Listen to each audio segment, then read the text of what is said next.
Assalamualaikum warahmatullahi wabarakatuh. Salam sejahtera untuk kita semua. Semoga kita selalu diberikan kesehatan. Halo teman-teman, apa kabar semuanya? Semoga kalian baik-baik saja. Perkenalkan, nama saya Rangga Dwiasa Maulana. Saya di sini akan menjelaskan tentang teks eksplanasi. Tapi sebelum menjelaskan tentang teks eksplanasi, lebih baiknya kita berdoa dulu menurut agama dan kepercayaannya masing-masing. Berdoa, mulai.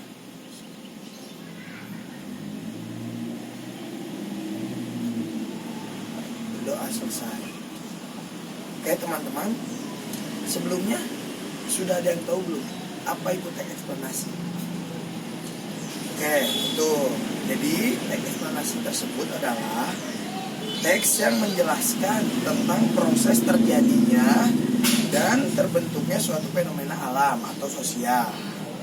Jadi, teks eksplanasi itu timbul karena adanya peristiwa lain sebelumnya dan peristiwa tersebut mengakibatkan peristiwa yang lain lagi sesudahnya.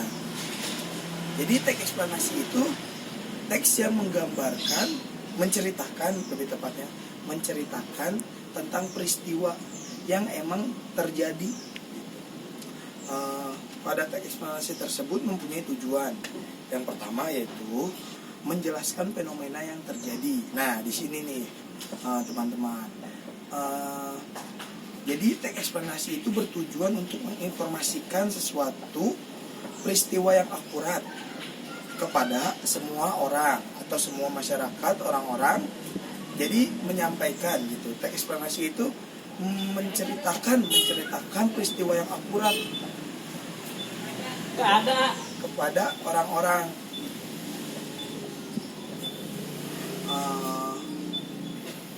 Lalu biasanya teks ini jenisnya dipakai pada teks berita yang dibicarakan ataupun dimuat dalam sebuah media cetak. Jadi media-media cetak tersebut itu biasanya adalah menceritakan peristiwa-peristiwa teks eksplanasi gitu. Lalu menjelaskan dan diberikan pada teks yang akan menjawab segala pertanyaan yang mungkin dialami oleh banyak orang di suatu wilayah gitu. Jadi teks eksplanasi ini menceritakan peristiwa yang ada di daerah mana gitu. Contohnya saya sebut misalnya di daerah Bogor ada peristiwa apa, lalu diceritakan tuh dalam bentuk teks eksplanasi. Yang kedua, menjelaskan sebab akibat suatu peristiwa. Apa sih sebab akibatnya suatu peristiwa ini bisa terjadi gitu.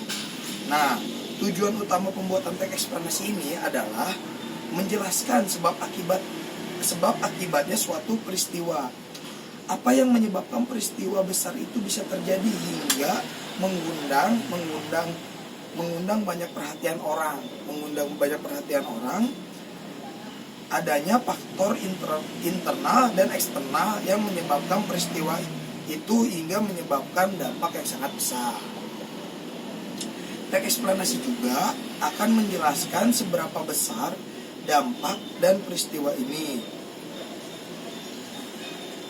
Lalu sebelumnya bisa dipahami sampai sini teman-teman, semoga bisa dipahami ya. Lalu ada ciri-cirinya.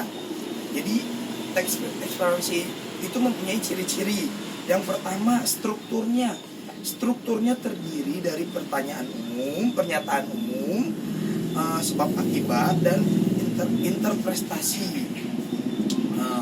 Teks eksplanasi pasti memiliki struktur pernyataan umum, sebab akibat dan interpretasi pernyataan umum mengenai peristiwa yang terjadi, ditopang dengan sebab akibat. Dengan analisa mengenai peristiwa tersebut, sebagian kesimpulan terakhir untuk menegaskan sebuah peristiwa. Yang kedua, informasi berdasarkan fakta dan data. Jadi, informasi berita tersebut mempunyai fakta, mempunyai data gitu, mempunyai mempunyai kepastian, mempunyai benar-benar terjadi.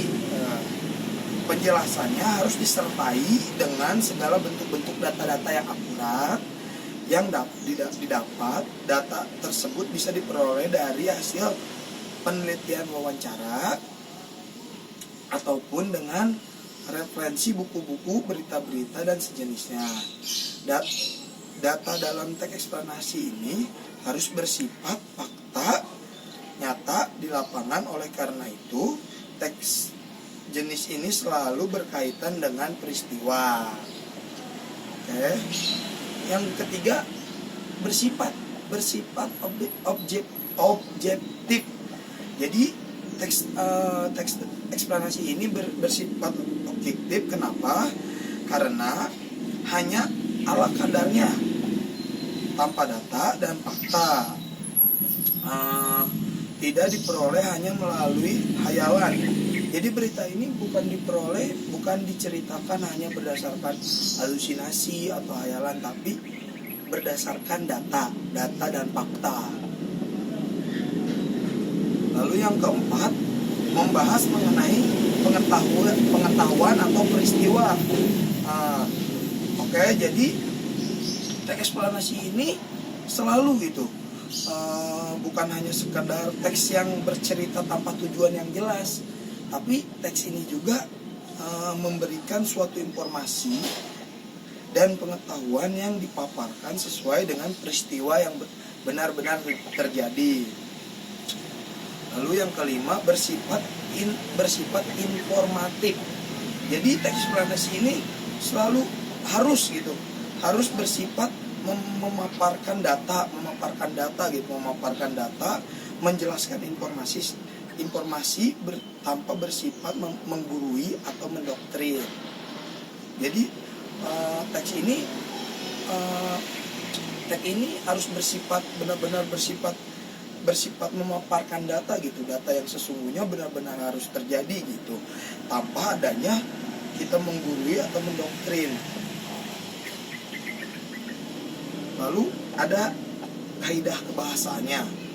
Kaidah kebahasaannya yaitu ada 5. Ada 5. Yang pertama teman-teman, fokus pada hal yang bersifat umum, bukan partisipan manusia. Contoh tsunami itu bencana tsunami, banjir, gempa bumi, dan kerusuhan.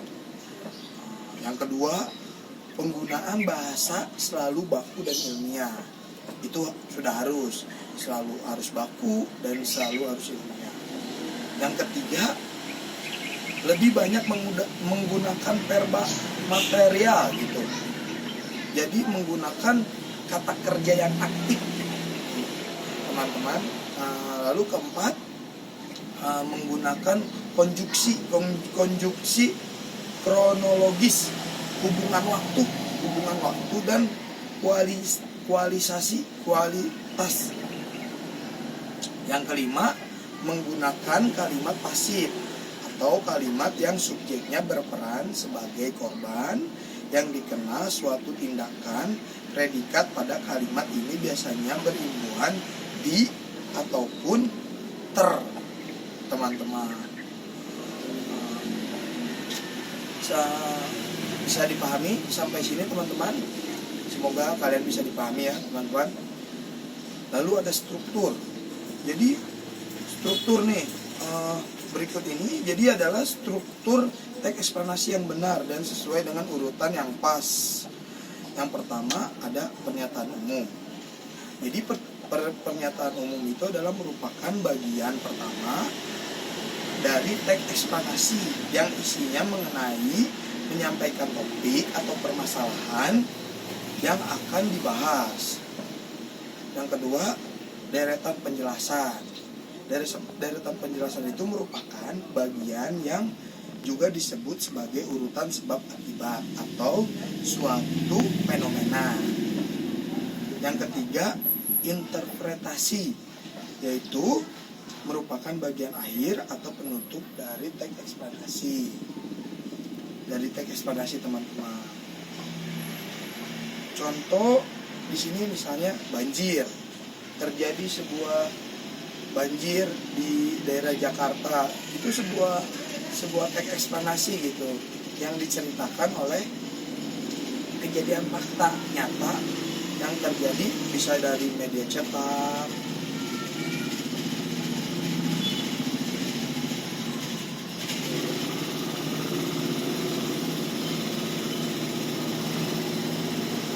ada contoh lain teman-teman, misalnya